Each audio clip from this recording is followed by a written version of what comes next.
The last area now that our book wants us to consider is, the position with regard to position on Jesus, right?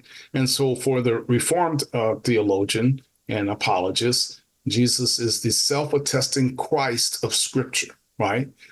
Now they make they refer to a volume written in 1971, Jerusalem and Athens. Yeah. And this is a collection of essays examining Van Til's philosophy and apologetic.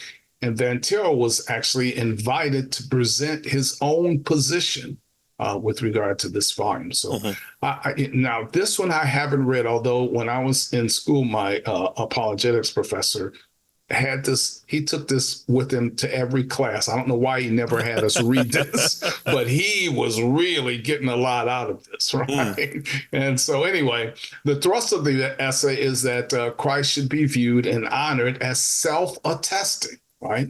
And thus Van Til opens with this statement: "The self-attesting Christ of Scripture has always been my starting point for everything I have said."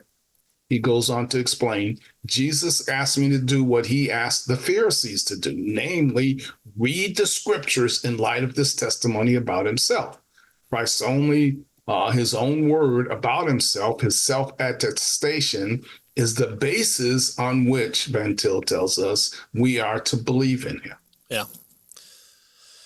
Van Til then explains that the place of Scripture in his view of Christ as self-attesting.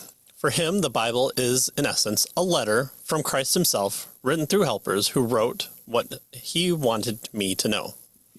He therefore sought to develop a Christ-centered apologetic that focused on the self-attesting Christ of Scripture. Given this understanding of Christ as self-attesting, Van Til resolutely rejects any method of apologetics that would seek to base the truth about Christ on reasons or proofs that could be recognized as such by non-Christians on their own terms. Rather, the Christian offers the self-attesting Christ to the world as the only foundation upon which a man must stand in order to give any reasons for anything at all. Right. So everything rests on the shoulders of Jesus. In fact, there might be stuff in the Bible about just that claim. That's right.